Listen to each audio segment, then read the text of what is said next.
This is Indian Country Today. Thank you for joining us. I'm Mark Trahant for Indian Country Today. Here are the headlines for Friday, December 11th. A U.S. government advisory panel is endorsing the widespread use of Pfizer's coronavirus vaccine.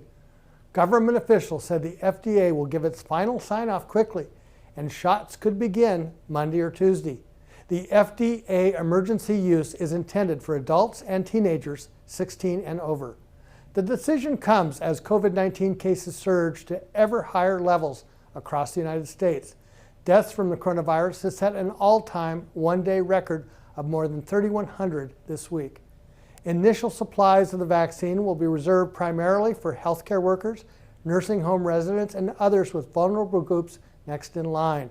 The Indian Health Service is expected to release its distribution plan and begin high-priority vaccinations as early as next week. California's San Bernardino County Museum is announcing the repatriation of cultural items to the San Manuel Band of Mission Indians.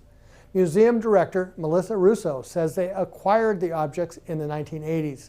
The transfer of these objects is a step towards acknowledging the negative impact the museum's collection and practices has had on tribes. The decision was welcome news to the San Manuel Band of Mission Indians. Chairman Ken Ramirez said the items are representative of the Serrano way of life and have deep meaning. The chairman also says that it is a bittersweet homecoming, but one that will bring healing and joy for generations to come. A serial killer is working with law enforcement to help identify some of the 93 people he killed in several states. Nearly all of Samuel Little's victims were women. He's serving 4 life sentences without the possibility of parole at a California state prison. The Washington Post details how Little avoided detection by targeting vulnerable and marginalized women who he believed would not be missed. He confessed to killing at least 68 African Americans. At least 3 other victims were Hispanic, 1 was Native American, and at least 1 was a transgender woman. A Justice Department official who worked on the case says that if Little had not confessed, none of these cases would have been solved. The Confederated Salish and Kootenai tribes released a statement directed toward the makers of the ABC drama Big Sky. The Montana-based tribes say the makers of the TV series have committed potentially exploitive actions. The showrunners previously responded to the criticism, saying that they would be seeking Indigenous consultation. However, tribes say what Big Sky makers did was plan an unauthorized shoot depicting their buildings and leaders without consultation by the tribes. Chairwoman Shelley Fiant says that the tribes are not interested in appearing on the show. ABC has not responded to the latest tribal complaints. For the Quapaw Nation's casino in Oklahoma, its farms are just a stone's throw away from their blackjack tables. The downstream casino resort looks like any other, but nearby, bison are grazing, beehives are buzzing, and crops are growing. As innovative as it sounds, the Quapaw are actually living off the land in ways that sustained them before they were driven off by settlers. They continue to braid traditional indigenous food and farming principles into modern hotel operations. The nation is one of the largest employers in that part of Oklahoma, employing 2,000 tribal and non-tribal workers. Finally, staff at a nursing home in Waquem, Ontario are finding creative ways to lift the spirits of elders. The nursing home rests on Manitoulin Island and is about 190 miles northwest of Toronto. For many First Nations communities in the area, hunting and providing for their families is an important part of life. And so to stimulate fond memories of hunting, staff supplied elders with Nerf guns and dressed up as moose and deer. Recreation Manager Emily Barnes says it's important to focus on a person-centered approach to activities at the nursing home. She says they are just trying to incorporate everything that was meaningful before they came to their nursing home. And those are the headlines from Indian Country Today for Friday, December 11th. I'm Mark Trahant. Coming up, we'll be speaking with Oregon Representative Tawna Sanchez on why protesters have erected barricades around one home in her Portland, Oregon district.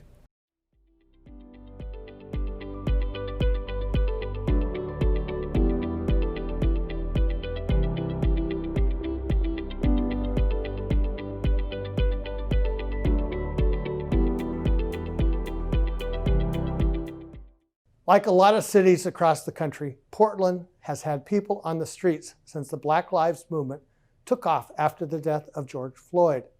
In Portland, Oregon, there's a twist on that story, a story about one house and how that house has historical meaning to the community. Today we talk with Representative Tawna Sanchez, Shoshone-Bannock. She is the only Indigenous member of the Oregon legislature. Representative Sanchez, what's the unique nature of this issue?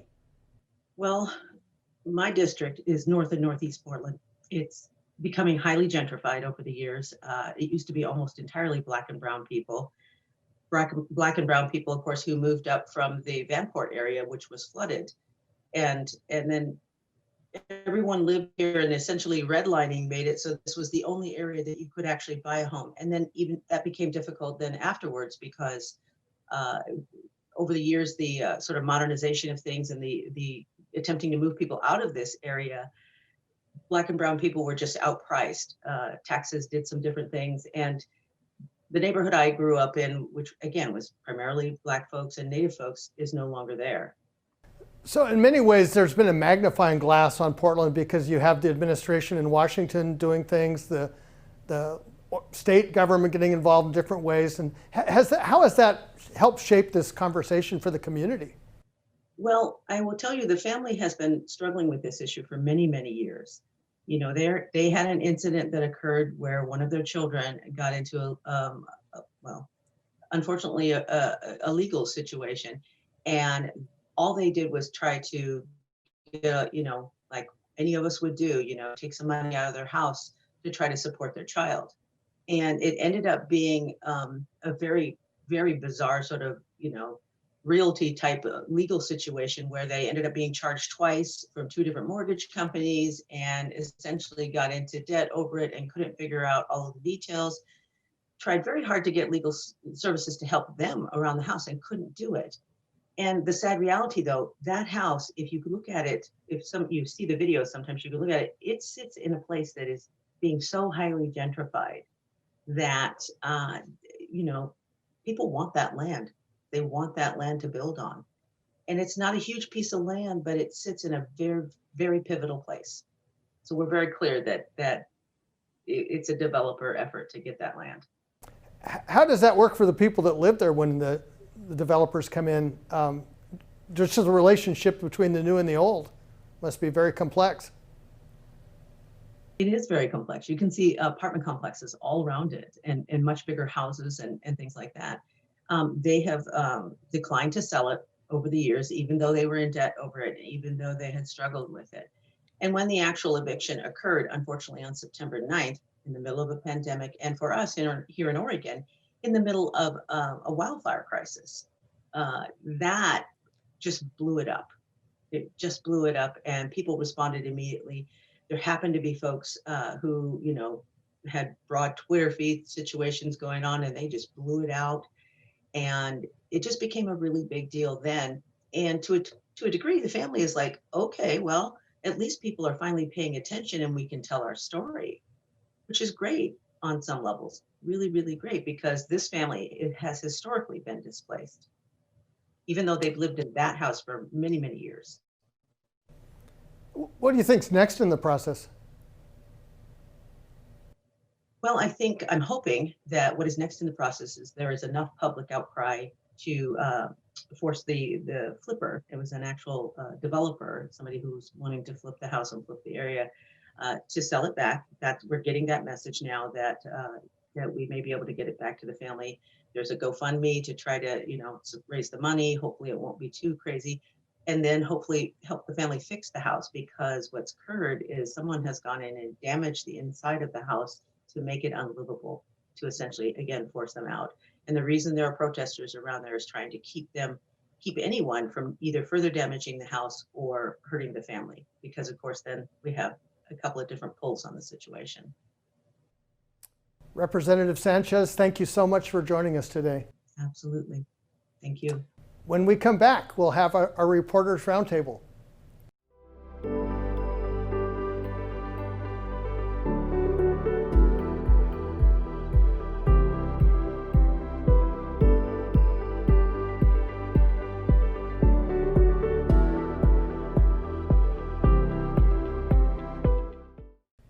On Friday, it's our Reporters Roundtable. We get a closer look at various tribal communities. Today, we are joined by Paul DeMain. Paul is soon to be retired editor of News from Indian Country. Is that the way you would put it, Paul?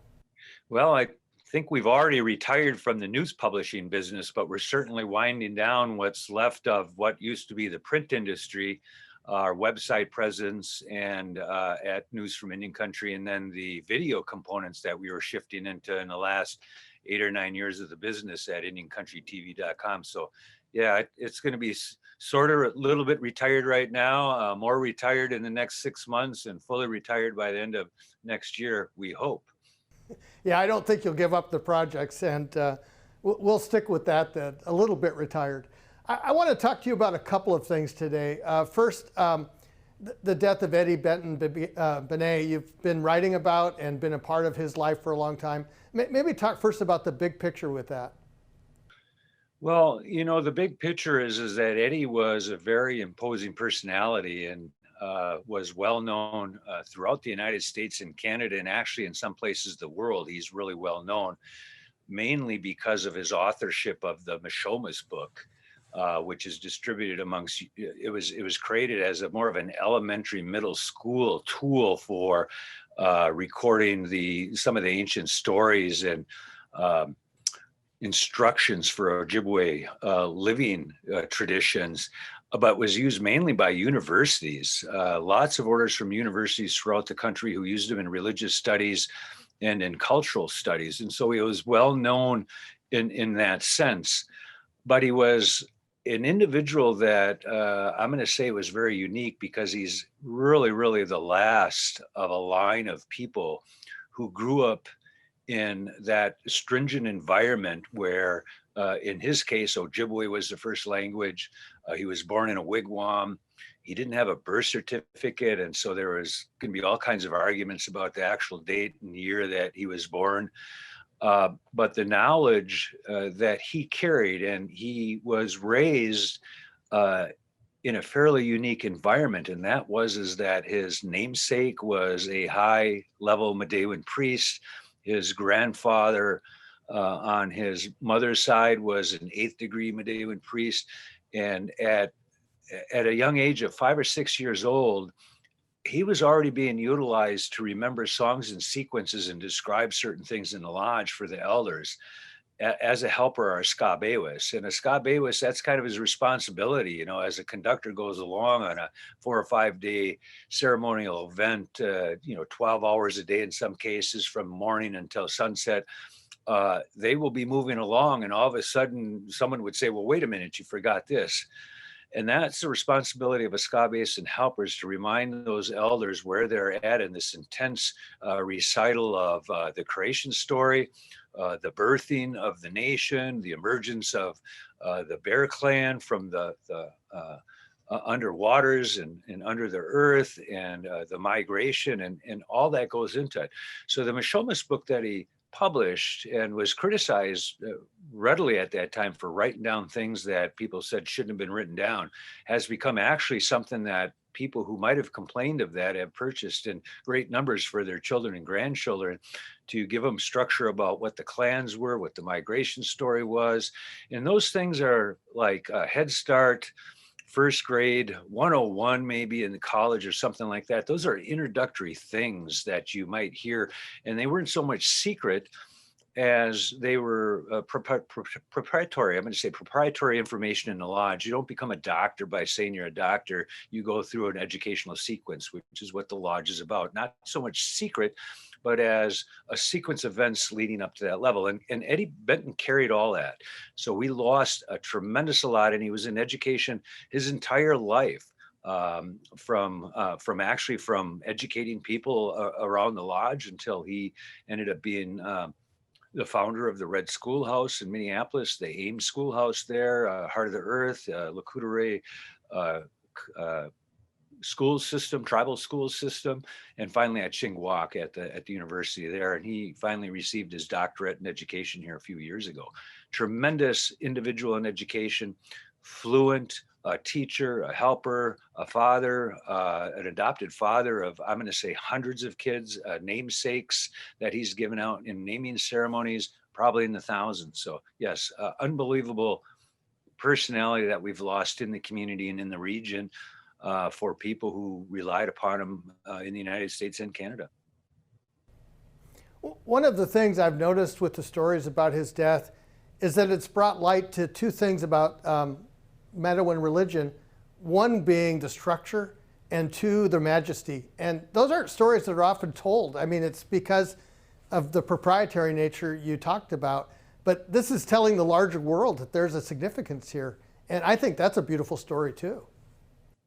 Right. Well, the education aspect maybe came out of the lodge into the public education system, and that is emergence. And you get out in the woods and you touch things and you learn their names, and you're bilingual or trilingual, and there's this understanding with the resources around you rather than a sanitized system of education that doesn't touch on real experiences. So there was harvesting, there was the capability to fast, there was the capability to pursue your language. It wasn't by any means limited to Medewa and Ojibwe structure only. I mean, it was like it opens the world up. Once you start studying religions, I think you become interested in what other religions are doing. And so I think that educational mythology in the lodge opened up a lot of capabilities for alternative tribal educational systems, the charter schools, the survival schools, the alternative tracks of education that are now employed in colleges and tribal schools throughout the United States. He was a modeling on that and put his heart and mind into it. So there was a great loss to the educational community as well as to the cultural, spiritual community of the Great Lakes region. And Three Fires Society that he belonged to, he was their recognized Grand Chief. And again, his travels were worldwide. You could find him master of ceremonies at powwows, at conferences and elsewhere. And he had a funny sense of humor. It was an essential element, which was that balance that's taught in the lodge, where you see elders at a funeral joking about things because the balance is there between the humor and the mourning that's going on. And so laughter and humor is something essential to those traditional serious ceremonies. You find people encouraging that ribbing and so forth to bring you out of the mourning process, finding balance in life. Yeah, well, it's funny. I've been lucky enough to have gone around the world to interview religious leaders, including the Dalai Lama. And that was one of the things that always struck me, is that sense of humor is universal. And people think of religion in terms of piety and being very serious. But when you meet folks in person, this bubbles up so fast and it's infectious. I mean, you really like that right away. Oh, the Dalai Lama is great. Eddie Benton was great. He'd get up there and make a big speech and say, and is there any questions? And when nobody said anything, he says, it's okay for Republicans to ask questions too. A diehard Democrat in, a traditionalist coming out of a wigwam, but really being a diehard Democratic partisan over the years, and not afraid to tease Republicans, not afraid to teach politicians, religious leaders, educators, and other people with higher degrees than him. He would take them to task for not knowing what the indigenous culture and lay of the land was in this area. So, 11 miles off the Lakudere Ojibwe Reservation near Hayward, Wisconsin, there are people after 20 years of publishing that discovered one of the largest national native newspapers was be publishing on the reservation, that they had a radio station, that they had a community college that was open to both tribal and non-tribal members, 11 miles off the reservation, and people are ignorant about what's going on with their next door neighbors. And Eddie wasn't afraid to speak up about that and just point it out directly. He said he never did care for the English language nor the pilgrims that brought it over. You mentioned news from Indian country, so let me just talk about that because you have a unique perspective of having doing the work so long. One of the stories that's so often told about the native press is that it's tribal, it's run by tribal governments, it's very small, where your history is very different. You brought basically a large private sector employer operating on the reservation, creating news stories. Absolutely. I think it was probably one of the most successful private endeavors in Indigenous media. It was born out of a tribal publication that got defunded, the Lacutere Journal. The Lacutere Journal American originally. I got fired the first time for dropping American off of it, and the chairman had a few beers one night and decided that I was gone because I did it without asking permission. Later on, we took that publication out of the tribal purvey when it was defunded, and we turned it into a private enterprise with 12 stockholders. So it was a stockholder corporate entity. We tried to file in tribal court. They didn't have that process, so we filed in Wisconsin court as a corporation, and we moved on with that vision of serving the public. It wasn't so much about building equity or making a profit over the years. And in fact, when you look at the investment in and out, it's going to be pretty equal to where it was a few years ago. And the stockholders may be disappointed upon dissolution that they haven't increased. But I fear not. I think that the intent of the people who invested in Indian Country Communications and published over the years, at one time, we had Ojibwe Akin, we had News from Indian Country, we had the Indian Country Gaming Guide, and then we had the Powwow section, which came out twice a year. And so we not only published news from Indian Country, but we had a whole wide array of publications.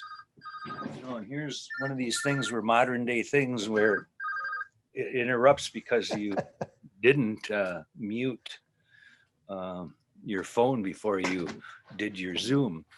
But we made that transition. So we went from a big blue compy graphic, laying down wax with paper and putting the photos in and doing all those things, all the way through the digital transition into the website offerings, learned how to earn some income off of that, modified things so the things were online, from subscription revenues to insertion of advertising orders and everything. We made that transition, and probably about 12 years ago is when we started video. In fact, it was you that got us on that track with that little flip video down in Denver, where you did an interview with me out in the lobby in a Denver hotel and went and presented my interview during your luncheon speech. And you were saying, this is the way the news is going to be. It's going to be instant in the future. And it has gotten that way, even more so before. And I think we endorsed the embodiment of that, Mark, in that my most enjoyable projects really were going to live stream events happening. So I didn't have to write things down. I didn't have to make sure I recorded people correctly and quoted them and get mad because of the perspective or what I selected out for a 5-minute program or a newspaper publication. We did it live, and those files were cast up there so that you could go back and look at them. And so it was the event happening as it was happening, with all the good, bad, and ugly that might occur in those kinds of events. We certainly, all the pressures that came along with it, the competition, the ability of everyone to be their own publisher and writer and post on Facebook and Instagram, and demise of the newspaper industry has hit us and led to the demise of News from Indian Country. But it was also because everyone on the board of directors and stockholders and everyone else is kind of aging in, and we're looking for some opportunity to maybe exit this media and hand it down to the next generation. Exciting 30 or 40 years. I graduated from high school in 1974, year after Wounded Knee, South Dakota, and pledged to someday own my own newspaper, and I did. So it was a dream that I had. I didn't know it was going to be a tribal newspaper at that time, or a publication, and a shared publication with 12 other Indigenous people who had the same interests. But it took me to the far ends of the world and introduced me into thousands of tribal people, culture, from Alligator Heads and Miccosukee Reserve in Florida, and why alligators are so important to those tribes, to Yakima Indian Reservation, where I had a chance to sit down with Richard LaCourse and chat with things before we went out up into the field and interviewed Delbert Wheeler as part of the King Mountain Tobacco series on tax law treaties and debate over the issue at that time, with all kinds of legal considerations and courts being involved, which involved the Yakama Nation and the treaty of, I think, 1855, that treaty that took place at Walla Walla. So wonderful opportunity to get to meet people and get to know the issues and really open up your view of what the world's like.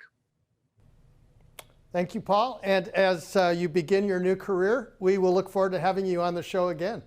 Okay, sounds good. We've got lots to talk about, Mark. I was afraid we'd run out of time before I had a chance to introduce myself, but keep in touch and we'll do this on a little bit more of a regular basis.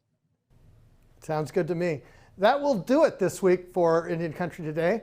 I'm Mark Trahant. On behalf of our entire crew here at Indian Country Today, thanks for watching. Have a safe weekend and join us again on Monday.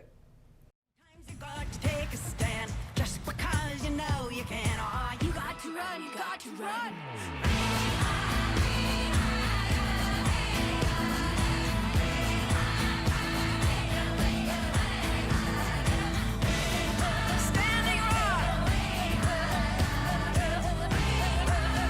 Indian Country Today is recorded at the Phoenix Indian School Visitor Center in Phoenix, Arizona. This is Indian Country Today.